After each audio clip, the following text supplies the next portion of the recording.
Next 9 news में आपका बहुत बहुत स्वागत है। मैं हूं आपके साथ अब्रारुल हक रहमानी। गुजरात चुनाव इस बार काफ़ी दिलचस्प होने वाला है क्योंकि इस बार भारतीय जनता पार्टी के लिए चुनौती के रूप में कांग्रेस पार्टी नहीं बल्कि अरविंद केजरीवाल की आम आदमी पार्टी भी शामिल है और यही वजह है कि लगातार बीजेपी अपनी नई नई रणनीति बना रही है। आपने देखा होगा कि बीते एक महीने के भीतर जिस तरीके से अरविंद केजरीवाल पर भारतीय जनता पार्टी हाईकमान से लेकर के निचले स्तर के कार्यकर्ता लगातार हमलावर है और कहीं ना कहीं अरविंद केजरीवाल की जो छवि है उसको भ्रष्टाचारी दिखाने की कोशिश की जा रही है और यही वजह रही कि आज भी जब भारतीय जनता पार्टी के बड़े स्तर के प्रवक्ता संबित पात्रा ने एक प्रेस कॉन्फ्रेंस की तो उसमें उन्होंने कई तरीके के गंभीर आरोप लगाए। लेकिन अब तक आप देखिए कि दरअसल अरविंद केजरीवाल का गुजरात जाना इस बात की ओर इशारा कर रहा है कि अरविंद केजरीवाल भी खुद को गुजरात की राजनीति में जाने के बाद ये साबित करना चाहते हैं कि वो केंद्र की राजनीति में भी एक अहम चेहरा है और मुख्य रूप से उनको अब लेना चाहिए। लेकिन साथ ही आप देखें कि नरेंद्र मोदी का गढ़ कहा जाता है गुजरात। भारतीय जनता पार्टी की मजबूती जो है वो सबसे ज़्यादा गुजरात में देखी जाती है और वहाँ पर आप देखें कि जिस तरीके से अमित शाह से लेकर के नरेंद्र मोदी लगातार उन्होंने अपनी राजनीतिक यात्रा की शुरुआत गुजरात से ही की थी। ऐसे में अरविंद केजरीवाल के लिए क्या इतना आसान होगा गुजरात से अपने सियासी सफ़र का आगाज़ करना? और एक तरीके से आप देखें कि पंजाब में जो उनकी एक बड़ी जीत हुई थी उस जीत के बाद अब लगातार उनका जो उत्साह है वो बढ़ता हुआ नज़र आ रहा है और यही वजह है कि अब उन्होंने गुजरात की तरफ रुख किया है। आज मेरे साथ सहयोगी बने हुए उनसे भी जानेंगे कि दरअसल इस मामले में उनका क्या मानना है और गुजरात चुनाव में क्या इस बार सही मायनों में आम आदमी पार्टी की बढ़त देखने को मिलेगी या फिर ये सियासी दावे जो हैं एक तरीके से खाली रह जाएंगे। और लगातार आप देखिए कि जिस तरीके से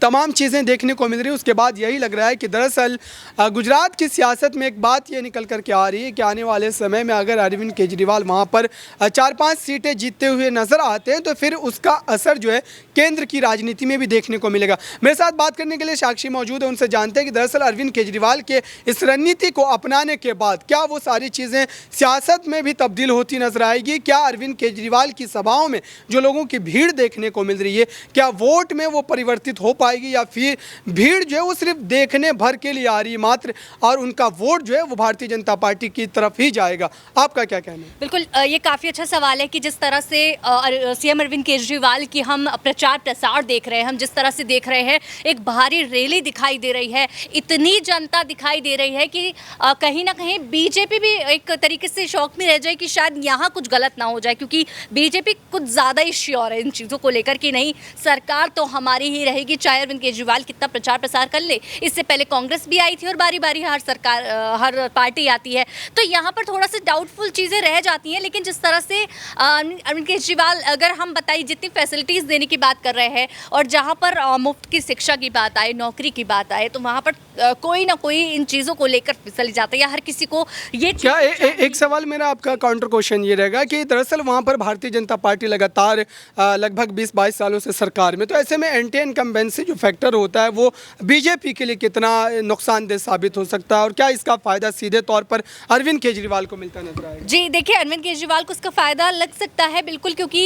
इतनी सारी चीज़ें बीच में रही। जिस तरह से आपने देखा कि गुजरात में आपने देखा इतने साल से पार्टी है ही, बीजेपी पार्टी है, उनका जो काम रहा देखिए सबसे पहला मैटर करता है कि कितने सालों से वो वहाँ पर है, क्या क्या चीज़ें उन्होंने प्रोवाइड की क्योंकि यहाँ पर सीएम अरविंद केजरीवाल जो जो चीज़ें फैसिलिटीज़ प्रोवाइड कराने की कोशिश कर रहे हैं शायद वो ना उस टाइम पे रही हो या इतनी दिक्कतें उन्होंने सामने की हो तभी वो लेकर आ रहे हैं। तो ये चीज़ें तभी पता लगेंगी जब रिजल्ट सामने आएगा कि आखिर यहाँ पर आम आदमी पार्टी ने ऐसा क्या किया या ऐसी क्या चीज़ें जो है यहाँ पर फैसिलिटीज़ प्रोवाइड कराई जो उस वक्त बीजेपी नहीं कर पाई या फिर गुजरात की जनता खुद ये चीज़ें समझ रही होगी अच्छे से। और हम जानना भी चाहेंगे क्योंकि हम काफ़ी कमेंट्स में देख भी रहे हैं काफ़ी लोग आम आदमी पार्टी को यूं ही समझ रहे हैं कि आएगी और चली जाएगी, इतना जो है इतना नोटिस नहीं कर रहे हैं और काफ़ी लोग इन फैसिलिटीज़ को काफ़ी पसंद कर रहे हैं।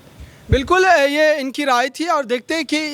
इस तमाम तरीके की जो राय बनाई जा रही है अरविंद केजरीवाल को लेकर के, बीजेपी को लेकर के, उसका सियासी असर कितना देखने को मिलता है गुजरात की ज़मीन पर। मेरे साथ अब नेहा जी है, उनसे ज़रा जानने की कोशिश करते हैं कि दरअसल गुजरात की सियासत में इस वक्त जो तमाम फेरबदल देखने को मिल रहा है और कहीं ना कहीं अरविंद केजरीवाल अपनी एक नई सियासी ज़मीन तलाश रहे हैं दिल्ली और पंजाब के बाद, तो क्या गुजरात में भी उसी तरीके की कामयाबी उनको मिलेगी या फिर उनको एक बार बीजेपी के उस मजबूत रणनीति के सामने निराश होना पड़ेगा? देखिए, यहाँ पर गुजरात की राजनीति को अगर देखा जाए तो शायद ये कहना गलत नहीं होगा कि गुजरात में इस बार आम आदमी पार्टी बीजेपी को टक्कर देती हुई पूर्ण तरीके से नजर आ रही है। हालांकि अभी तो कांग्रेस उतरी ही नहीं है गुजरात में और बीजेपी कहीं ना कहीं इस वहम में बैठी है कि 27 साल से बीजेपी वहाँ पर राज कर रही है, तो उनको वहाँ पर कुछ मेहनत करने की ज़रूरत ही नहीं है जब से हार्दिक पटेल बीजेपी में शामिल हुए थे। और देखिए, यहाँ पर आम आदमी पार्टी की अगर बात की जाए तो शायद ये कहना यहाँ गलत नहीं होगा कि आम आदमी पार्टी जमीनी स्तर पर जिस तरीके से काम कर रही है, यहाँ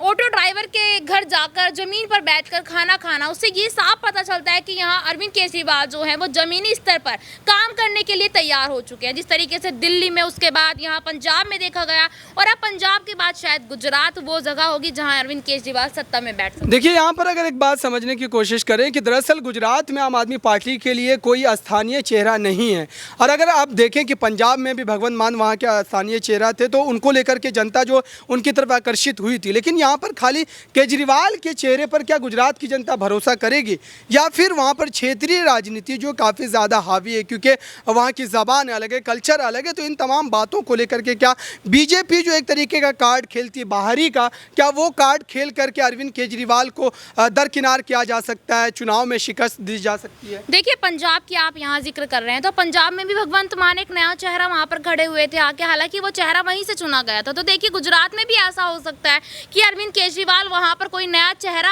ऐसा ढूंढे कि शायद वो चेहरा इतना ज़्यादा प्रसिद्ध और वहाँ पर उसकी लोकप्रियता इतनी ज़्यादा हो जैसे भगवंत मान की वहाँ लोकप्रियता थी। तो ये नहीं कहा जा सकता कि अगर आम आदमी पार्टी के पास कोई चेहरा नहीं है गुजरात के अंदर तो आम आदमी पार्टी वहाँ जीत दर्ज नहीं कर सकती है। और रही बात वहाँ पर देखिए कांग्रेस की, तो कांग्रेस के पास वहाँ कन्हैया कुमार चेहरा है जो उतर सकते हैं। और हाल ही की खबर मैं बता दूँ तो प्रियंका गांधी वहाँ पर उतरने वाली है, एक प्रभारी के रूप में वहाँ प्रचार प्रसार करने वाली हैं और बीजेपी की तरफ से वहाँ हार्दिक पटेल आ सकते हैं। और तो देखिए, जब 3 चेहरे वहाँ अलग अलग पार्टियों के आएंगे तो शायद यहाँ पर कुछ और ही देखने को मिल सकता है। अच्छा, मैं एक आखिरी प्रश्न लेता हूँ साक्षी जी से कि दरअसल जिस तरीके से अरविंद केजरीवाल और कांग्रेस पार्टी वहाँ मजबूत है, लेकिन क्या सीटों के आंकड़े अगर आगे पीछे होते तो गठबंधन देखने को मिलेगा? क्योंकि